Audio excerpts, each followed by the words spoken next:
अगर आपने इससे पहले के पार्ट नहीं देखे हैं तो उसका लिंक मेरे डिस्क्रिप्शन में मिल जाएगा। पार्ट 3 के स्टार्टिंग में एरन अपने बॉयफ्रेंड और फ्रेंड के बारे में सोचने लगती है कैसे उन दोनों ने मिलकर उसे धोखा दिया था। इसके चक्कर में वो सारा दवा बॉटल का तन्वी के ऊपर ही गिरा देती है। वो कहता है तुम ये क्या कर रही हो, मुझे दर्द हो रहा है। एरन हंसते हुए कहती है तुम्हें दर्द भी होता है, मुझे लगा तुम तो रोबोट हो। फिर तो तन्वी उसे बताने लगता है जो उसने अभी किया उसके कौन कौन से नुकसान हो सकता है। एरन उठने जाती है तो वो दोनों बहुत क्लोज हो गए थे।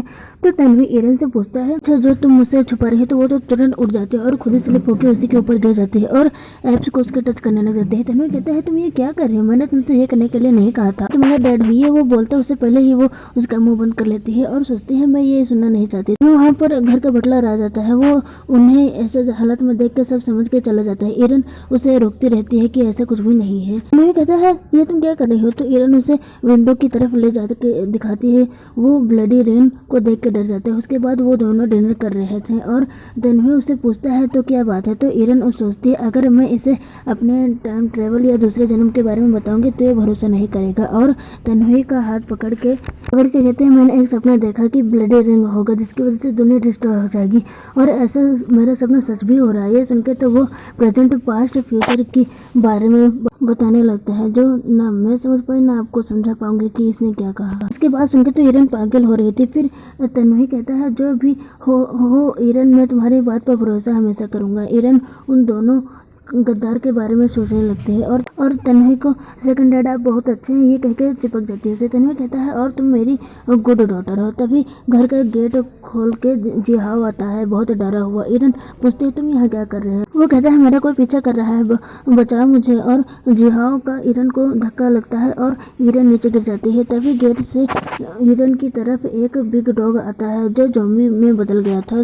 तो वो एरन की तरफ आगे आ रहा था। तभी सेवन आके उसे डॉग के पैर पर बाइट कर लेता है। एरन को बचाने के लिए वो बिग डॉगी तो अपना पैर झटका के सेवन को दूर फेंक देता है। एरन तो सेवन को बचाने के लिए जाने लगती है। तन्वी उसे रोक लेता है। वो डॉग उन दोनों पर ही हमला करने वाला था। तभी तन्वी नाइफ निकालता है और उस डॉग को मार देता है और कहता है मेरे होते हुए एरन को एक खरोच भी नहीं आ सकती। और मारने के बाद उससे पूछता है कि तुम ठीक तो हो ना। जी हाँ। एरन का हाथ पकड़ के कहता है मैं तुम्हें देखने आया था, ये घर मतलब हमारे घर में। रास्ते में वो डॉग मेरे पीछे पड़ गए थे। तन्वी एरन से पूछता है क्या तुम इसे जानती हो। एरन हेड शेक करके कहती है नहीं। और तब तो तन्वी उसे लात मार के घर से बाहर निकाल देता है और गेट बंद कर लेता है। एरन तो तन्वी को सेकंड डैड आप बहुत ज़्यादा औसम है ये कहकर फिर से उसके ऊपर चढ़ जाती है बच्चे की तरह। तन्वी उसे संभालने लगता है कि कुछ भी नहीं हुआ, डरो मत। एरन कहते हैं सेकंड डैड मैं आपके लिए वरीड हूँ कि कहीं आपको चोट तो नहीं लगी और उसके शर्ट को खोल के चेक करने लगते हैं। तन्वी तो उसे मना करने लगता है।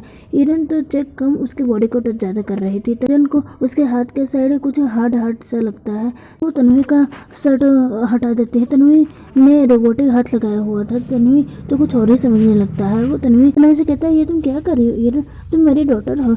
एरन पूछते हैं ये क्या है डैड। तो वो बताता है कि मैंने इसे डेवलप किया है, इसके बिना मैं अपना हाथ हिला भी नहीं सकता। और जो तुम चश्मा देख रही हो ये कोई ऑर्डिनरी चश्मा नहीं है, इसे प्रेस करने पर सामने वाले की डिटेल दिखा देता है। एरन तो फिर उसे औसम कह के चिपक जाती है। ज़्यादा क्लोज होने पर तन्वी का रोबोटिक चश्मा बोलने लगता है कि आपकी बहुत क्लोज है, तो आप क्या इनके थॉट को जानना चाहते हैं। ये सुनके तो एरन गुस्से से कहते हैं क्या तुम मेरे थॉट को जानना चाहते हो। वो कहता है ऐसा नहीं। उसके बाद दिखाया जाता है कि एरन बाहर कार लेके जाने लगती है, बाहर से बहुत सारा गैस लेने के लिए, गैस और पेट्रोल लेने के लिए।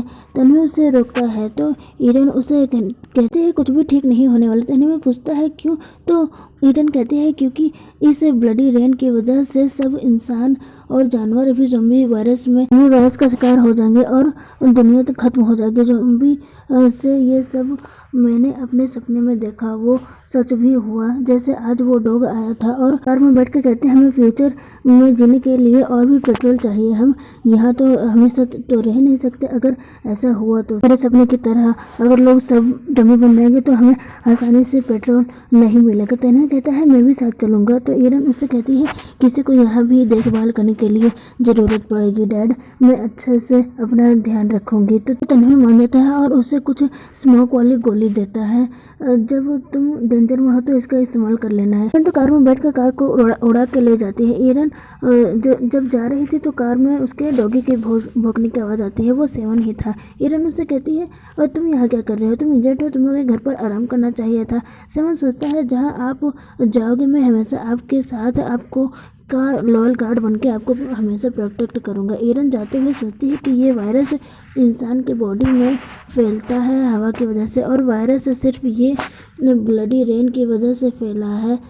इस बार भी ऐसा ही हो रहा है। यही सोचते सोचते वो पेट्रोल स्टेशन पहुंच जाती है और ब्लडी रेन का रुकने का वेट करने लगती है और सोचती है, पहले के टाइम में ब्लडी रेन 1 घंटे के लिए रुकता था, और जो भी इंसान ब्लडी रेन में जाता है वो जिसकी हेल्थ की कंडीशन ठीक नहीं है, वो वीक है, वो जल्दी ही ज़ॉम्बी में बन जाता है। वायरस फैलने के बाद गैस लेना बहुत ज़्यादा कठिन हो गया था। मैं जितना ले जा सकती हूँ उतना पेट्रोल अपने साथ ले जाऊंगी। तभी एक बॉय भागते हुए आता है क्योंकि उसके पीछे एक ज़ॉम्बी पड़ी थी। एरन सोचते हैं क्या ब्लडी रेन के कांटेक्ट में इतनी जल्दी ये सब हो रहा है, और एरन शॉर्ट निकाल के उस ज़ॉम्बी को के सर को काट देती है।